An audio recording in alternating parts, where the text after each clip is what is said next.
de agora, a Rádio Transmar FM 87,9 passa a apresentar programa Mudar para Viver Melhor.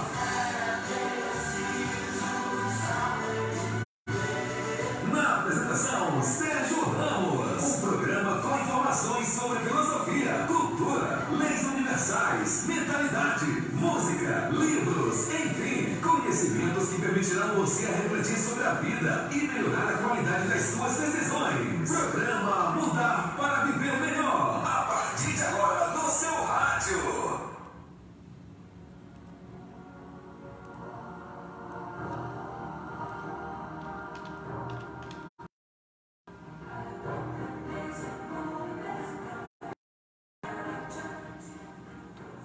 Muito boa noite, muito boa noite. Começa agora para toda a Tutóia e região, também para o Brasil e para o mundo, porque estamos pela internet, diretamente pelo YouTube, né? Uma live do programa Mudar para Viver Melhor, comigo, Sérgio Ramos. E hoje são dia 16 de setembro de 2020, uma quarta-feira, aqui falando diretamente de Tutóia. Muito bem. E quando tudo parecer sem saída, venha para cá, porque sempre vai encontrar uma palavra, um insight, uma informação que certamente fará você refletir sobre as suas relações com você mesmo, a sua relação com as coisas, a sua relação com as pessoas, mas principalmente a relação com você mesmo, né? Então nós temos a responsabilidade de trazer aqui sempre informações importantes, né? Para que isso seja possível, né? Então nós temos boas fontes, somos contra fake news, né? E eu sempre digo isso porque é muito importante. A informação é a coisa mais importante que você pode ter, né? Nós tomamos decisões na vida todo o tempo. Você está vivo e está tomando decisões. Então, se a informação não for correta, você pode estar tomando decisão e cujas consequências não serão as que você realmente quer, né? Então, olha só, Álvaro Neto, obrigado, meu caro amigo Valber Caral Gomes, muito obrigado, meu caro, saudade de você, viu? Estava acompanhando ali a sua live com o Beto César, muito bacana. Não deu certo lá, mas uma hora vai dar, né? Muito bem, então, e nós temos um compromisso aqui com a boa informação, né?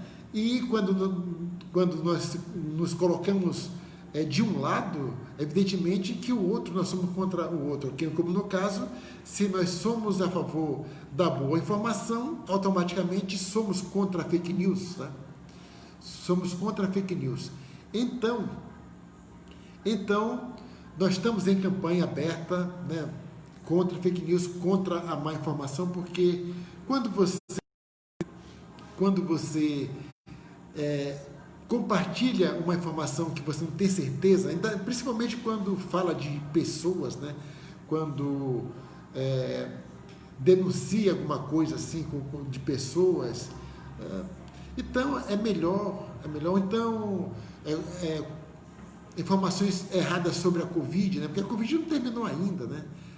Continua por aí. Hoje recebi uma mensagem do amigo meu dizendo: deixa o povo trabalhar, para com esse negócio de distanciamento social, de uso de máscara e tal. Olha, tudo bem, se você quiser continuar, se você quiser abrir mão desses procedimentos, tudo bem, né? Mas isso não quer dizer que a pandemia tenha terminado. O doutor Drauzio Varela disse que o povo decretou o fim da pandemia, mas continua morrendo gente, continua tendo gente infectados, né? Curiosamente, o site da Prefeitura de Tutóia de atualizar, né? Hoje eu não vi, mas até ontem, até segunda-feira não estava atualizado. A última atualização estava de dia 4 de setembro, né? Mas você está aí e está sabendo que as coisas não estão assim tão, né? Precisa explicação para isso, não tem explicação para isso, né? países aí da Europa estão tendo que voltar para a prancheta. Israel está fazendo lockdown exatamente porque as coisas não estão assim acabadas, né? Não há remédio para isso, não há vacina para isso ainda. Então, todo cuidado é pouco, né? Então, nós já estou entrando aqui nessa questão. Nós vamos falar sobre isso, sobre a história de uma cirurgiã brasileira, né, que teve aí um caso muito interessante, mas ela fala coisas que a gente pode pensar, né?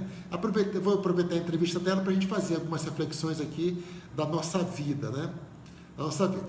Então, não sai daí que nós vamos rodar aqui a nossa vinheta contra fake news e já voltamos para falar sobre a entrevista da cirurgiã brasileira de 88 anos. É um exemplo de vida acima de tudo, ok? Não sai daí. Estamos apresentando o programa Mudar para Viver Melhor com Sérgio Ramos.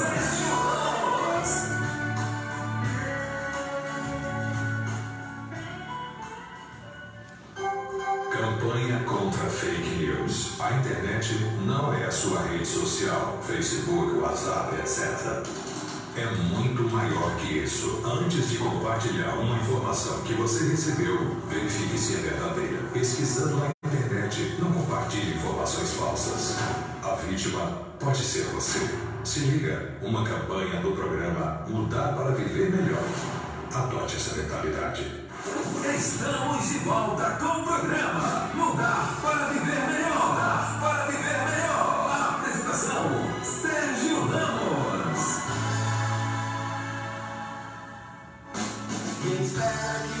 Você ouviu? Muito bem, estamos de volta com o programa Mudar para Viver Melhor, né? Lembrando que se você perdeu o programa de ontem ou já chegou aqui na metade desse, não se preocupe que todos os programas estão aqui no meu perfil do Facebook. Também está na página Mudar para Viver Melhor, também no Facebook, e no nosso canal no YouTube, Sérgio Ramos Mudar para Viver Melhor. Então você vai lá no YouTube, se você gostar da plataforma YouTube, você vai lá no YouTube, procura pelo canal Sérgio Ramos Mudar para Viver Melhor e você vai achar todos os programas Mudar para Viver Melhor lá no YouTube. E qual é a vantagem disso? É que você vai aprender coisas novas, né? Dentro daquela perspectiva de você aprender coisas pelo prazer de aprender, né? E você pode fazer isso quantas vezes quiser, a hora que você quiser, onde você quiser, com quem você quiser, né? Enfim, todas as vantagens aí para você poder assistir aí no seu celular, no seu iPad, no seu computador, onde você quiser. Ok? Então hoje são 16 de setembro de 2020, né? E vamos começar aqui com as efemérides, né? Com o dia 16 no tempo. Não vou entrar em detalhes, nós temos personalidades importantes, mas só vou falar delas se houver tempo, porque eu quero falar da entrevista da nossa cirurgiã de 88 anos, brasileira, né? Uma referência em cirurgia intestinal no país, né? Angelita Arbigama, né? Muito interessante. Você não conhece a Angelita, então fique aí para você aprender um pouco com a Angelita. Ela é uma mulher de 88 anos, mas ela tem assim ideias muito bacanas. Muito bem, então vamos lá.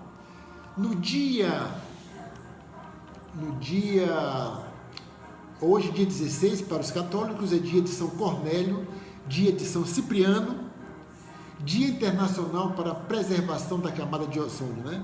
Importante isso porque você deve estar acompanhando aí que o Pantanal está pegando fogo, o Cerrado está pegando fogo, as questões na Amazônia também. Hoje, o governo federal recebeu uma carta assinada por 8 ministros do meio ambiente de países da Europa, dizendo que está ficando difícil, né, para os países deles comercializarem com o Brasil, porque lá tem os critérios, né, da origem do produto, né?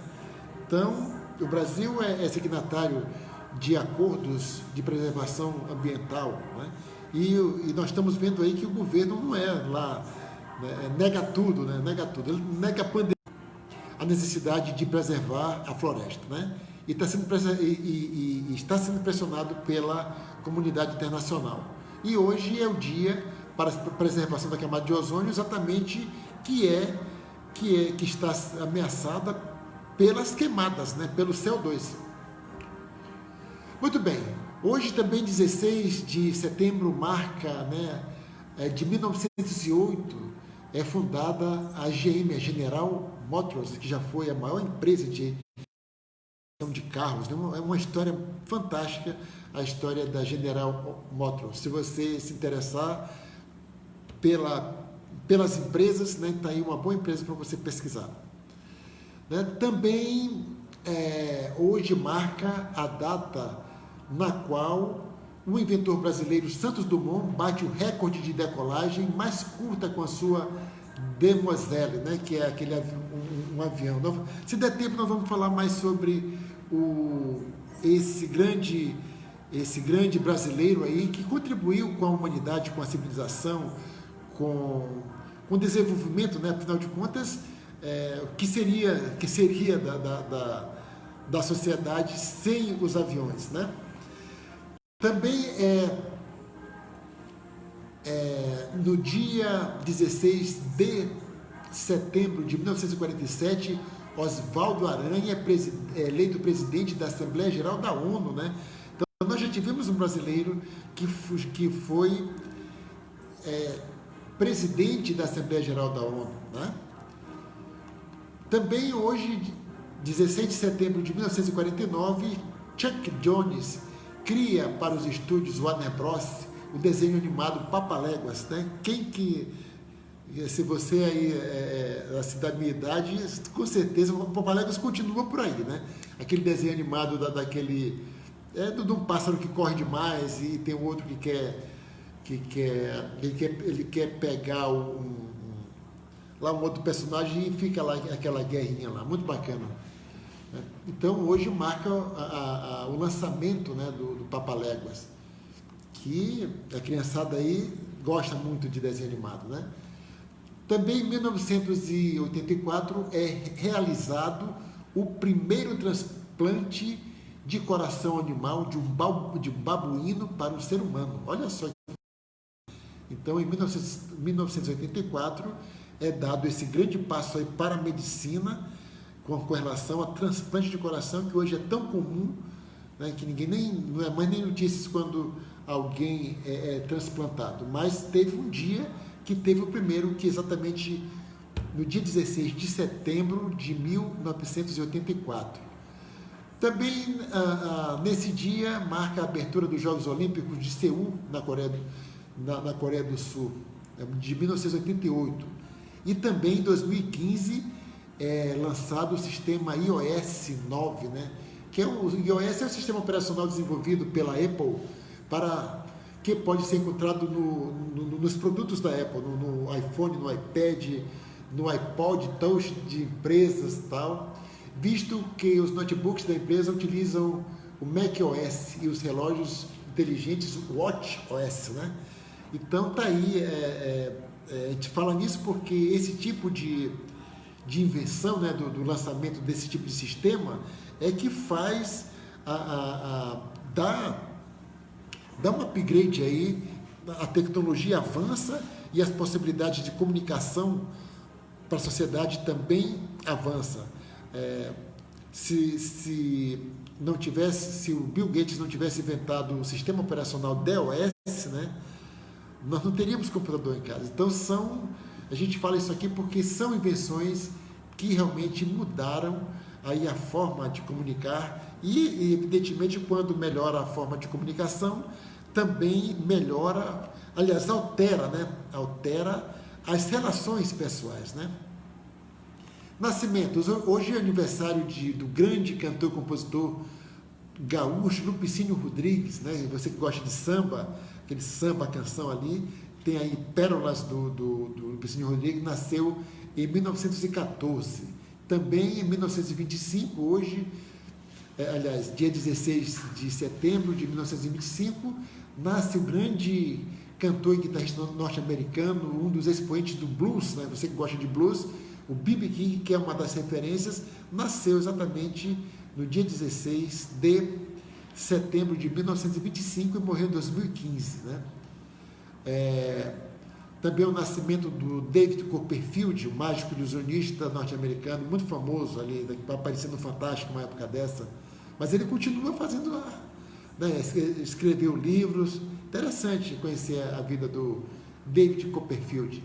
Também é aniversário da atriz brasileira Andréa Beltrão, que está num papel fantástico da Hebe Camargo, numa série que está passando na TV Globo, né? Você pode também encontrar no Globoplay, que é a história da Hebe, que é uma referência, né, da TV brasileira, do entretenimento brasileiro, né? E é importante porque ela atravessou ali toda a ditadura militar, né? Ela viveu isso como mulher apresentadora, né? E tendo que conviver ali com a censura. É muito bacana essa série, vale pela interpretação da Andréa Beltrão e também pela própria história da Hebe Camargo, né? Também é aniversário da Carolina Dickmann, que está na novela que está passando agora, que não sei o nome, mas ela está lá e ali fazendo um bom trabalho, né? E falecimentos: no dia 16 de setembro de 1896, morre o compositor brasileiro Carlos Gomes, né? Se der tempo a gente vai falar um pouco sobre Carlos Gomes, que é um dos compositores brasileiros mais importantes com relação à música clássica, né? Outra celebridade da música lírica norte-americana de origem grega, Maria Callas, né? Que morreu em 1997, e também Jean Piaget, biólogo e psicólogo suíço, né? Você se beneficiou pelo conhecimento na educação. Ele tem aí um grande trabalho, principalmente na educação infantil, Jean Piaget, que é uma das referências da pedagogia, né, com relação com a educação. Muito bem, vamos falar, se der tempo, não, desse não. E o Marcelo Rezende, que morreu recentemente, o apresentador brasileiro, aquele que tinha uma voz bem compassada, né? Então, essas pessoas que ajudaram aí a escrever, né, a história da humanidade, a contribuir aí com as suas informações, com o seu trabalho, e que merecem ser lembrados, né? Então, aí, aproveitando aqui para dar um alô aqui para o Wesley Alan, sempre está por aqui, muito obrigado mais uma vez, né? O Beto César, mandar um abraço para minha sobrinha Lili, né? E a filha, cara, esqueci o nome, meu Deus do céu, deu um branco aqui, mas que são ouvintes do programa, são assíduas, né? Então, muito obrigado pela audiência. Muito bem, então nós vamos aqui para rodar nossa vinheta e já voltamos para falar sobre a cirurgiã Angelita Arbi Gama, de 88 anos, que permaneceu entubada na UTI do Hospital Oswaldo Cruz de São Paulo por 50 dias, cara, olha, por Covid-19. É uma história incrível e ela saiu, né? E falou coisas assim que a gente precisa dar uma analisada no que ela falou, tá bom? Então não sai daí, que nós vamos só rodar aqui a nossa vinheta da Fake News e já voltamos. Estamos apresentando o programa Mudar para Viver Melhor, com Sérgio Ramos.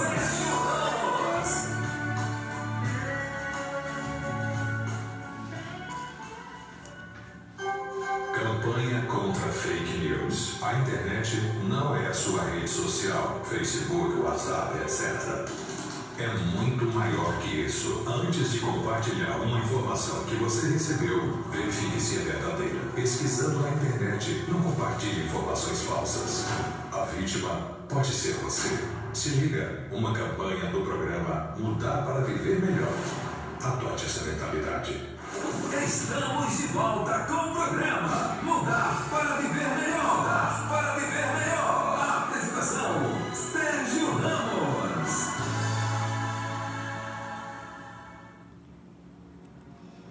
Muito bem, estamos de volta com o programa Mudar para Viver Melhor, né?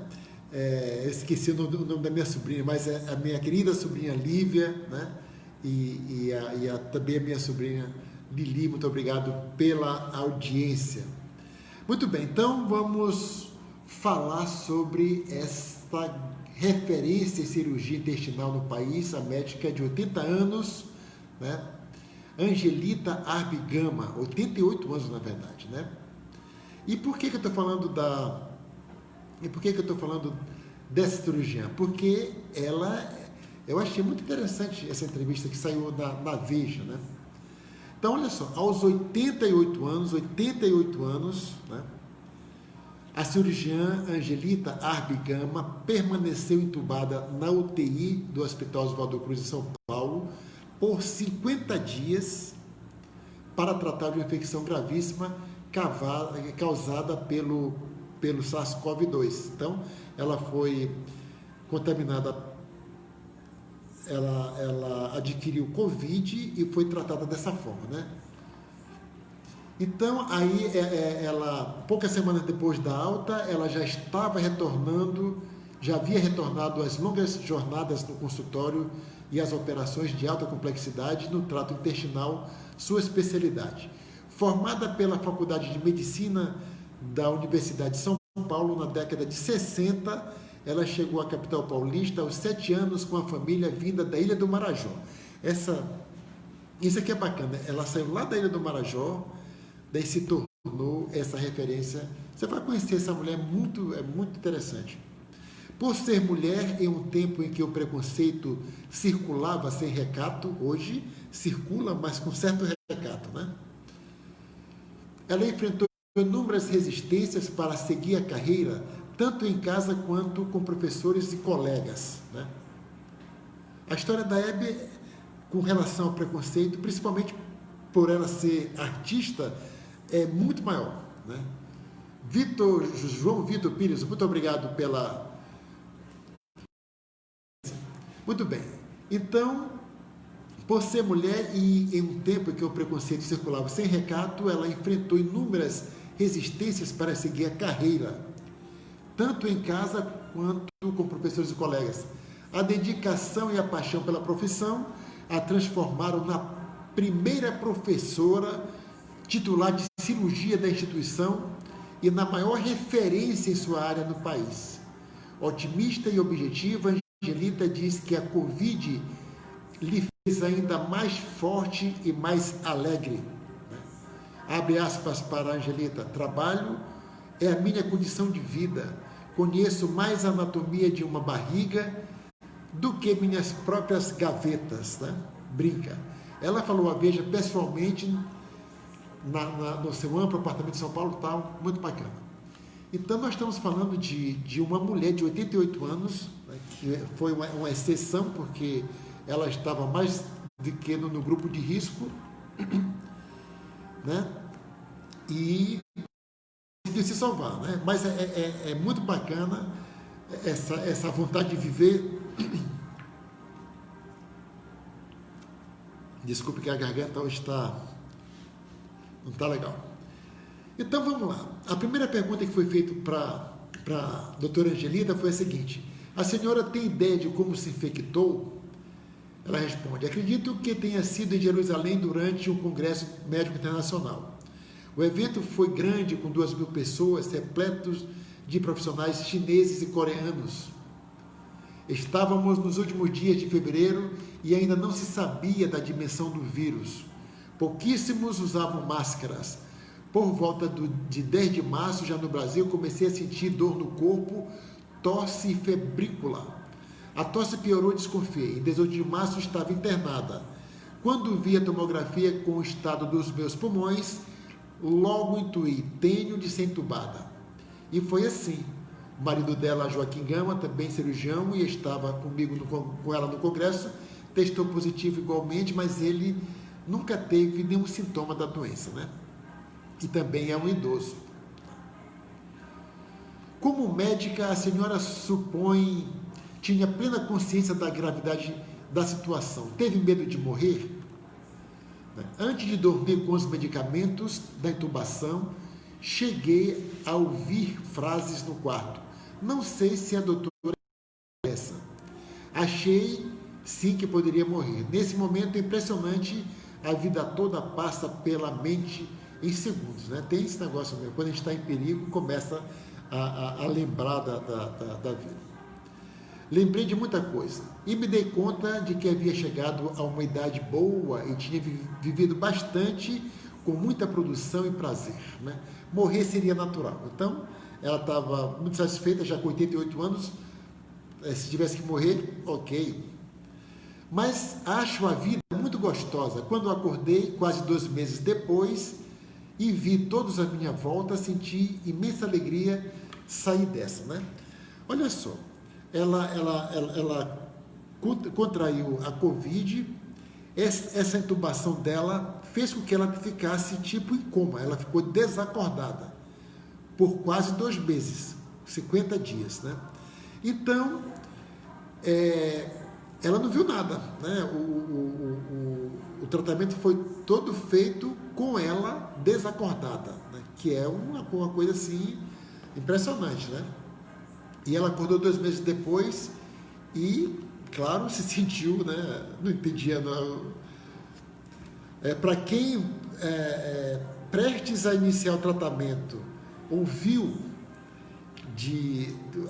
dos seus colegas médicos que ela poderia não escapar, acordar depois de uma dormida tão longa como essa, não tem realmente como não sentir alegria, né? E aí a revista pergunta se ela teve alguma sequela depois de ser submetida a um procedimento tão drástico por um tempo além do comum, né? E ela responde que a intubação é realmente muito agressiva, mas bem feita não provoca sequela nenhuma. A gente não vê nada, não sente nada, acorda como se tivesse nada acontecido. Esse vírus é mortal, mas não para todo mundo, né? Se o infectado tiver problema pulmonar em decorrência da doença e se for atendido na hora certa, dificilmente morrerá. O procedimento certo é intubar. A população tem que entender e perder o medo disso, né? O tempo certo é que, quanto antes, só me tiraram da intubação quando meus pulmões se restabeleceram por completo. Foi o que salvou, né? Então, ela é uma médica e evidentemente que ela tem, ela é uma privilegiada, porque ela tem acesso a tipo de tratamento que a população comum não tem, né? Mas, de qualquer forma, a questão da intubação, e principalmente pela idade dela, né, teve que realmente ser feita. Recebeu algum medicamento? Né? Pergunta a Veja. E ela responde, meu infectologista não quis dar cloroquina por se tratar de um remédio ainda sem comprovação necessária. Só tomei antibióticos durante a intubação. Muitos hospitais estão testando medicamentos, o que é excelente, mas a solução será a vacina. A OMS, semana passada, disse o seguinte, que a vacina talvez não seja, né, a solução definitiva, porque é possível, já que o vírus tem efeitos tão diferenciados nas pessoas, que talvez a vacina não sirva para todo mundo, né? Não sirva para todo mundo. Então, eu repito aqui, o mais importante mesmo como prevenção é você não ser contaminado. E para isso, já não comporta, né, ficar em casa, ficar em isolamento, mas usar máscara e o distanciamento continua sendo essencial, né? Essencial. o ministro Mandetta, né, chegou até dar os pêsames à família ao vivo, né, porque ela estava desacordada, durante uma entrevista coletiva que depois que ele saiu, acabou tudo, o governo queria até não mais informar os números corretamente, né? Mas o ministro Mandetta chegou até a dar os pêsames para a família, né? Ela brinca com isso aqui, inclusive. E aí vem aquela pergunta ali, né? A experiência com a doença grave mudou alguma coisa na sua vida, né? Que, apesar o Reinaldo Azevedo disse que essas coisas não se deve falar, né? Porque as doenças não são pedagógicas, né? Mas sempre fica alguma lição, principalmente num caso tão grave como esse aí, com uma pessoa com tanta idade como ela. E aí ela diz, olha, quando eu saí de um estado grave de saúde, a gente passa a ter consciência de que está vivo, né? Que é verdade, né? Aquela questão da respiração. É tão comum você respirar, que você só percebe que isso realmente é que você respira quando acontece algum problema com o seu sistema respiratório, né? Então, uma das coisas que sempre a gente fala aqui é que nós devemos dar muita importância a esses pequenos atos, né? Esses pequenos atos é que nos fazem nos manter vivos, né? Então, quanto mais consciente possível você tem desses atos, como beber água, como escovar os dentes, como comer, né? Como respirar, principalmente, né? Sentir o corpo, aquele negócio todo, é fundamental isso. Por isso que é importante que nós estejamos no presente quando estamos fazendo alguma atividade, né? Imagina se eu estivesse aqui falando com vocês com a cabeça cheia de coisas, pensando em outra coisa, né? Porque eu estou lendo aqui e eu estou mexendo aqui, não ia dar certo. Então, quando eu estou aqui, eu estou totalmente voltado aqui, eu estou sabendo o que eu estou aqui no estúdio, estou sabendo que estou falando para a rádio, para as pessoas, estou sabendo que estou aparecendo aí em alguns celulares, né, ou computadores, porque eu estou vivendo esse momento aqui agora, presente, né? Não estou no passado, nem estou no futuro, estou aqui, eu sei que eu estou falando, né? E sei o que eu pretendo dizer, né? Então, concentração. E evidentemente que você não vai ficar se lembrando que está respirando, mas de pelo menos uma horinha dessa você precisa saber disso, tomar conhecimento disso, né? Porque até essa questão de respirar, ela é muito usada quando você está ofegante, quando você está em situação ruim, né? Quando você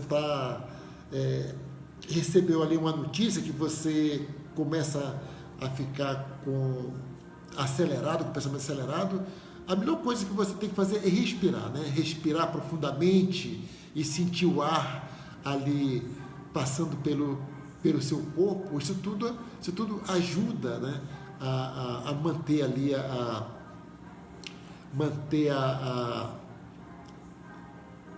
como é que fala? Manter a calma, né? A calma. Então, é bom saber que a gente respira. É bom saber que a gente respira, né?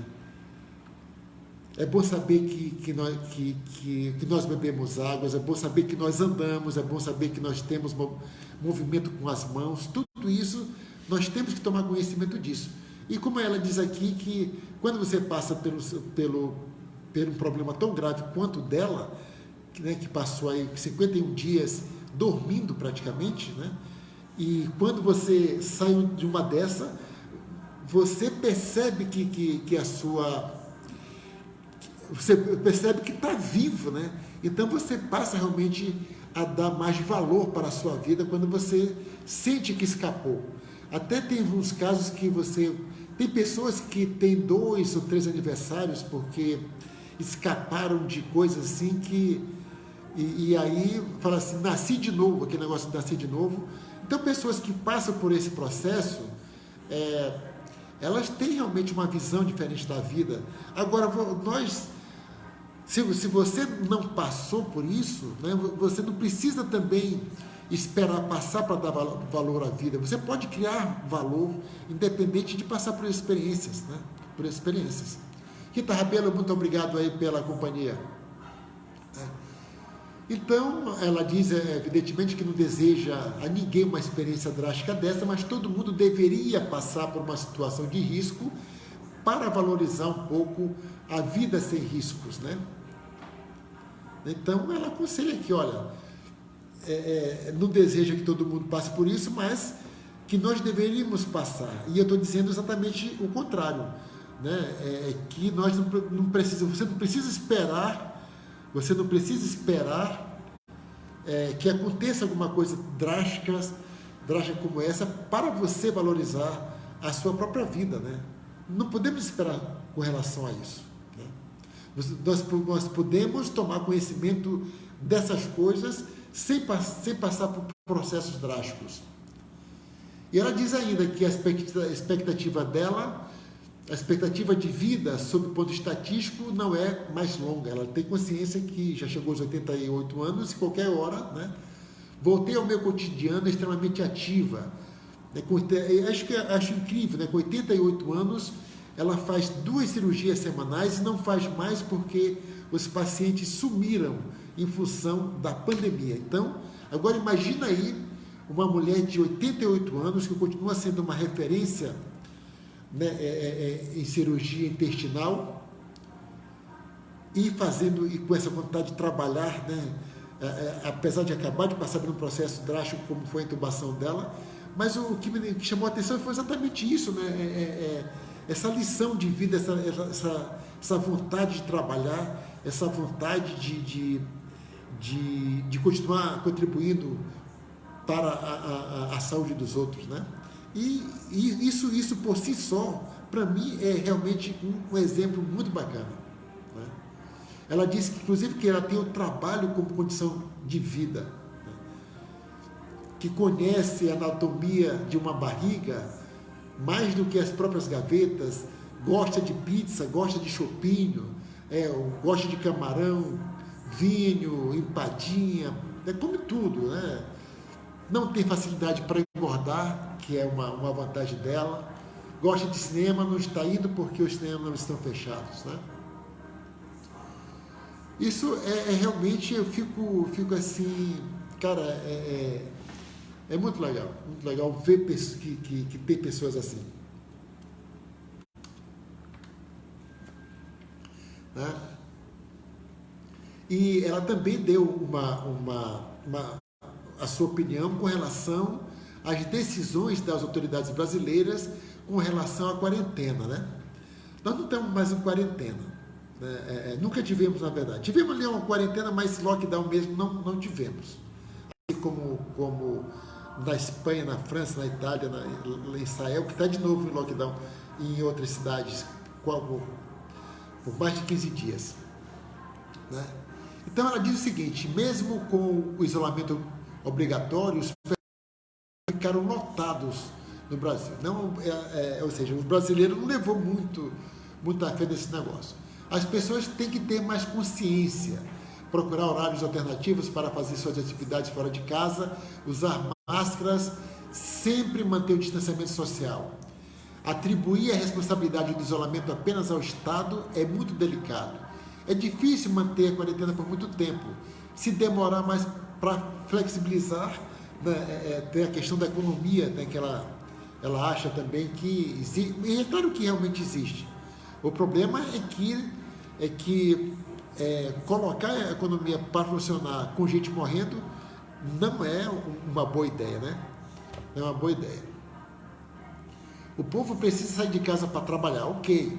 Muita gente perdeu o emprego e então não está encontrando, e realmente é um caso muito sério, né? As pessoas têm de ter sua própria responsabilidade individualmente. Sempre digo que a inteligência é a capacidade de adaptação. Outro dia eu estava debatendo sobre o que é inteligência. Inteligência é sempre o uso do seu conhecimento para melhorar a sua vida, ou a vida dos outros, né? Então, só o conhecimento, fulano é doutor, vamos dizer assim, fez doutorado, fez pós-doutorado, mas a tese dele não contribuiu para nada, né? Não contribuiu para nada. Ele tem o título de doutor, mas também aquela pesquisa dele não se transformou em um serviço, em um produto que pudesse ser beneficiado para outras pessoas. Para ele foi bom que mudou de ter um título e tal, mas isso não quer dizer que a pessoa é inteligente, não, porque a inteligência não está necessariamente atrelada à escolaridade, não está atrelada ao conhecimento, mas sim o que você faz com o conhecimento, né? E para a doutora Angelita, ela disse que inteligência para ela é a capacidade de adaptação. E nós somos os animais, né, que nos tornamos superiores, colocando como raça, né, como Homo sapiens, diferente dos outros animais, do gato, do leão, da onça, do boi, essas coisas todas, porque nós temos capacidade de adaptação. O professor Clóvis de Barros disse que se você colocar um tipo de comida, ele deu até um exemplo, né? O passarinho só come alpiste, né? O passarinho só come alpiste. Se você colocar outra coisa lá no lugar do alpiste, o passarinho não vai comer. Ou seja, ele não tem capacidade de se adaptar a outra coisa. Quanto que o homem é capaz de comer alpiste, é capaz de comer o passarinho se tiver fome e só tiver isso à disposição dele, né? Então, a questão da inteligência é muito bacana e se você está vivo hoje e está bem, né? está com a saúde em dia, está muito feliz, então a sua capacidade de adaptação, a sua inteligência está comprovada, né?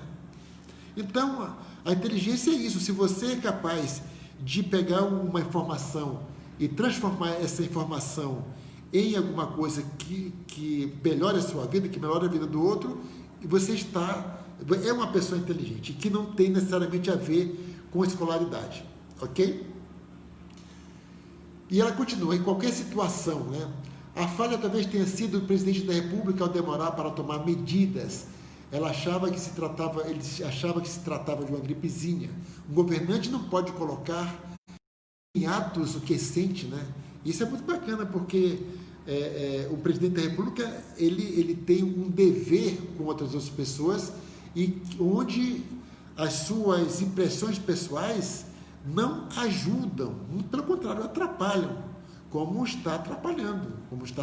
Então vamos ver, e as coisas estão andando aí, e no futuro essas coisas, tudo que foi dito, tudo que foi realizado ou não realizado, principalmente o que não foi realizado, uma hora a sociedade vai confrontar essas coisas todas, porque está tudo muito, muito recente ainda, não deu tempo ainda de assentar aquelas coisas para escrever a história. Daqui a pouco vai sair livro, daqui a pouco vai sair filmes, vai sair documentários, e a história vai ser registrada com relação a isso, né? Porque os 130, quase 135 mil mortos no Brasil tem sim uma relação direta com as omissões do governo federal, né? Isso é fato, e uma hora vai aparecer isso. Muito bem, a Veja fez mais uma pergunta para a doutora Angelita. A senhora se especializou em uma época em que a medicina era formada por homens, em sua maioria, né? E como lidou com isso? Então, você que é mulher, né? Você que é mulher que não se sente assim, né? Tem um alto preconceito, né? Um alto preconceito. Está aqui a doutora Angelita, né? Dando a contribuição dela aqui com relação a isso. E ela se formou em 1960, né? Uma mulher estudando medicina em 1960 realmente é uma coisa muito rara, né? E ela conta aqui a história. Olha só, venci as inúmeras barreiras pela minha capacidade de estudo, né? Então, ao invés de ficar chorando pelos preconceitos, ela foi lá e estudou, né? O primeiro não que recebi foi do pai dela e da mãe dela, né? Eles queriam que ela cursasse magistério como as irmãs, né? O pai dela chegou a levar para o vestibular, mas quando viu o bolo de gente para prestar o mesmo curso, ele pensou que ela não entraria e se tranquilizou. Então, apesar de ela desobedecer os pais, né, então ela não vai passar porque tem muita gente. Só que ela passou em 7º lugar direto, né? Na residência não queriam aceitar minha inscrição. Falavam para mim que eu iria me casar e ter filhos e desistiria, né? Havia apenas 8 vagas. Só não proibiram porque tinha sido a melhor aluna da graduação. Mais tarde, pedi uma bolsa para trabalhar no Stark Max Hospital na Inglaterra. A maior referência em tratamento de aparelho digestivo foi recusada por ser mulher. Disseram textualmente. Levaram 2 anos para aceitar. Quando finalmente aceitaram o currículo acadêmico, e tornei a primeira mulher da instituição. Olha só, uma brasileira quebrando barreiras lá na Inglaterra, né? Muito bem, mas a área continua sendo especialmente bastante masculina, né? E ela diz, olha, a mulher é excelente na cirurgia, mas para vencer não basta ter habilidades na mesa de operação. É preciso ter capacidade de convencer as pessoas de que você é bom profissional, né? É bom profissional. Confiar em si mesmo, né? Falta muito ainda para muitas mulheres terem consciência do valor que possuem, e vejo isso nitidamente na equipe dela, né? O que falta às profissionais do seu grupo de trabalho, né? E ela diz aqui uma coisa que eu achei fantástica: admitir, coragem para admitir que são ótimas, né? Porque existe, quando você fala que é bom em alguma coisa, né? Você é discriminado por falar isso, né? E ela diz exatamente o contrário. Se você não tiver coragem de assumir que tem capacidade, você vai ficar por fora das coisas, né? Então, ela diz aqui que dizer que, olha, sou bom nisso, eu consigo fazer isso, né? E defender essa posição, ela disse que é como você vai realmente quebrar a barreira. Se você não se posicionar, você não vai ter chance nenhuma, né? E ela diz assim, muitas delas da equipe escondem a capacitação, têm vergonha da própria capacidade, né? Que é um negócio assim, incrível isso, né? Lúcia Souto Sodré, muito obrigado pela audiência, viu? Então, e ela faz aqui ela faz esse comportamento da mulher que esconde a própria capacitação, que não tem tanta coragem de se posicionar, né, como capaz de fazer algo. Ela atribui esse comportamento tímido em boa parte à criação familiar, né? Ainda hoje, ela fala, um casal educa de forma diferente o filho homem. A mulher lá no fundo tem de trabalhar, mas por hobby, e não mais do que isso. Claro que está mudando e há avanços, mas falta muito caminho ainda. Tenho uma sobrinha cirurgiã vascular. Ela trabalha na Clínica Mayo, nos Estados Unidos. É muito talentosa, mas deveria se impor mais para ter prestígio que poderia ter. Os homens são mais convidados para congressos. É automático isso acontecer. O que ela deveria dizer como indignação era: por que não me convidam, né? Por que não convidam? Reclamar, na verdade, né? Se posicionar. Devia afirmar claramente: sou competente. A mulher está se libertando do trabalho doméstico. Muitos homens participam igualmente da rotina de casa. No campo do trabalho, porém, há ainda muito campo a percorrer. Então, eu acho fantástico ela dando essa contribuição aí para as mulheres, mas não serve só para as mulheres isso, né? Temos que se posicionar realmente, né? Se você não ter medo de crítica, né? Porque enquanto você fica com medo de ser criticado pelas coisas que você esconde, né? Da sua própria capacidade, então aí você não vai servir para nada, você vai sempre ficar ali, né, escondido, aquele negócio todo. A questão da posição é importante. O homem já faz isso naturalmente, com mais tranquilidade do que as mulheres, né? Então,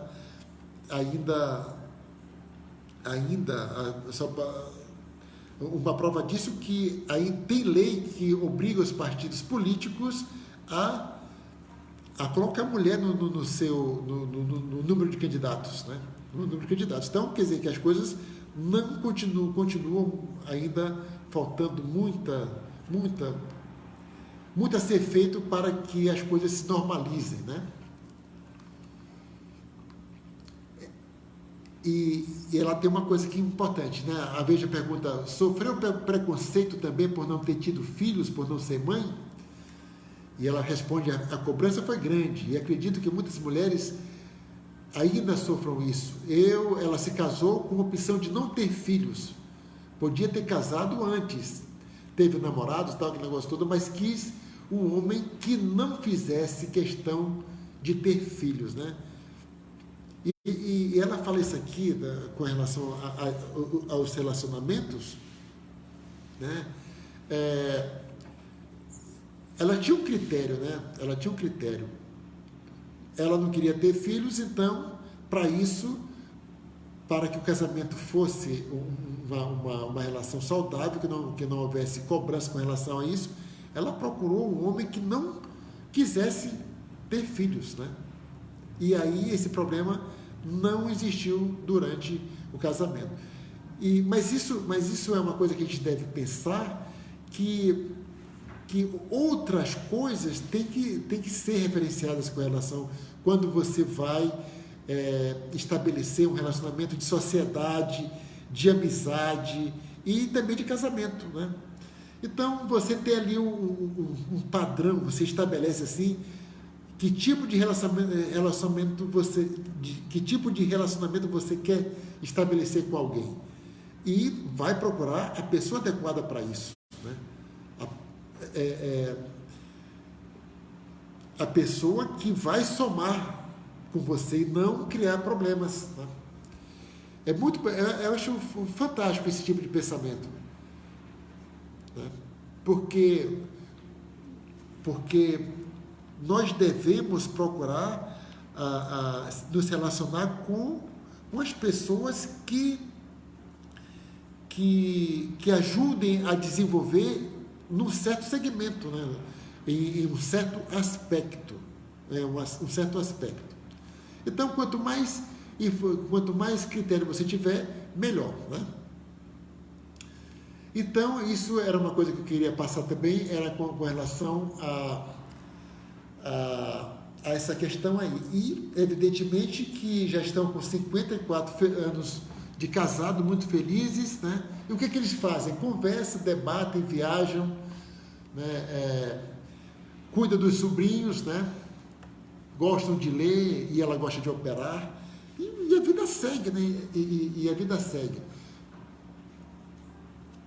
Mas eu peguei ali a questão de não ter filhos apenas como analogia, como para dar um exemplo que, se você não gosta de viajar, ou se você não gosta de quê? Não gosta, o que você não gosta? Né? Que realmente poderia interferir na sua vida, uma pessoa ficar ali cobrando fazer, né? Então aí você já tem ali um indicador para usar como critério para ali na escolha do sócio, da pessoa com quem vai se relacionar. Não só em casamento, mas como sociedade, como amizade também, né? Muito bem. Existe uma máxima entre os médicos que diz que os cirurgiões se tornam, ao longo dos anos de profissão especialmente arrogantes, né? Resultado da função que exerce. Isso é verdade? Essa parte também é muito bacana porque o cirurgião tem de ser autoconfiante, né? Então muitas pessoas entendem a autoconfiança como arrogância. Aquela questão que ela falou lá em cima, que você tem que se posicionar. Se você realmente se garante, se você tem uma capacidade, e você tem que se posicionar com relação a isso, né? E os cirurgiões, porque talvez por ser uma profissão especialíssima, né? O repórter entendeu que eles são arrogantes. E ela diz o seguinte: não confunda autoconfiança com arrogância. Há decisões que precisam ser tomadas em frações de segundo, quase por reflexo, né? Quem opera tem de ser perfeccionista e obsessivo. Quem opera tem que ser perfeccionista e obsessivo. Se a cirurgia não é perfeita, dá problema para o paciente, né? Como ela diz assim, quando eu acabo de operar, não tem uma gota de sangue no chão, tampouco no avental dela. E isso não é ser arrogante. O otimismo também é fundamental. Mesmo quando vou operar um paciente grave, digo que vai dar certo. E eu acredito nisso de verdade. Sempre tenho a esperança, por menor que seja. Só o fato de entrar alegre no quarto do doente antes da operação pode fazer bem a ele, né? Então, tem mais coisas aqui. O nosso tempo está acabando, né? Como sempre, passa muito rápido. Mas é uma lição de vida. A doutora Angelita, é uma lição de vida, né? E ela está muito bem com relação a essas críticas, né? O importante é que ela desempenhou um bom trabalho, é um exemplo, porque com 88 anos continua com a mesma alegria, com a mesma vontade de continuar trabalhando. E aí, por fim, o repórter pergunta se ela tem alguma fé. Diz que nasceu católica, mas não frequenta a igreja, né? E faz uma crítica: os padres ficaram um pouco para trás. Acredito sim em algo especial que direciona o mundo, porque nem tudo depende da vontade da gente. A maioria sim, mas nem tudo. Já li muito sobre religião e admito não ter chegado a nenhuma conclusão. Quando fiquei doente, falei com ele e pedi para ficar, né? Então ela acredita em Deus, mas não tem religião. Então, essa aí é um pouco do pensamento da doutora cirurgiã, né, de especialista em cirurgia intestinal, Angelita Arbigama, né? Ficou meio atrapalhado assim porque a gente fica lento e tal, mas você sempre tira alguma coisa de uma entrevista como essa, né? Então, procure aí na internet sobre a doutora cirurgiã Angelita Arbigama, né? E para você conhecer essa história mais de perto e se inspirar no pensamento dela ou na própria forma como ela encara a vida. Não é verdade? Então, é isso. Muito obrigado aí pela audiência, tanto pelas pessoas que escutaram pelo rádio, né, que tanto aqui que estão acompanhando a live pelo Facebook. Espero que tenha sido bom para você, porque para mim é sempre muito bom fazer esse programa. E amanhã estaremos de volta falando sobre políticas, falando sobre as atribuições do prefeito, né? Que amanhã eu vou falar, e tem algumas coisas sobre as eleições, com relação ao uso das redes sociais para a eleição. Então não perca amanhã, e nós estamos aí no processo, as convenções estão aí de vento em popa, né? Muito bacana as convenções. Gostaria de estar lá nessas convenções, mas eu ainda estou muito conservador com relação a aglomerações, né? Mesmo com máscara. Então eu vou esperar, eu perdi as oportunidades das convenções, mas eu gosto de participar dessas coisas, só que dessa vez não. Mas de qualquer forma o processo político continua, né? Apesar aí do que se fala dos políticos, do que se fala das políticas, né? As pessoas continuam enganjadas ali. Acho que critica é mais influenciada por entendimento. Não sei o que, eu não preciso pensar melhor sobre o que acontece com as críticas, porque todo político, nem um político presta, não sei o que, mas na hora da eleição, né, tem ali, o povo está ali, comparece, né? Eu vi ali a participação das pessoas, dos eleitores participando das convenções, né? A única restrição que eu tenho é com relação à aglomeração, mas, né, quem sou eu para dizer que está certo ou está errado, né? Mas o importante é que o processo político está em funcionamento, em pleno funcionamento. Então, amanhã nós vamos falar sobre as atribuições do prefeito, né, para você saber o que é exatamente que o prefeito só pode fazer. Como eu sempre digo aqui, nós, cidadãos comuns, só podemos fazer tudo o que a lei não proíbe. Agora, um agente público só pode fazer o que a lei permite. Então, quando eu já falei sobre as atribuições do vereador, do prefeito, eu digo isso para que quando o prefeito ou o candidato a vereador ou o candidato a prefeito estiver prometendo coisas que faz parte a questão da promessa, né? Afinal de contas, você tem que prometer algo, você tem que mostrar a sua predisposição para melhorar a vida da sociedade, e você tem que dizer como vai fazer isso, né? Mas tem coisas que o vereador não pode, porque ele não pode fazer. Tem coisas que o prefeito também não pode prometer, porque ele não pode fazer, né? Então, quando você conhece ali a questão da lei orgânica do município, onde está tudo isso lá, quando você conhece as regras, você sabe ali a posição de cada agente público, você com certeza será capaz de desenvolver um critério técnico, né? E escolher as pessoas para exercer exatamente o que o cargo requer, e não o que não é pela amizade, não é pela bondade da pessoa, mas pela capacidade de ser um bom legislador, de ser um bom executivo, né?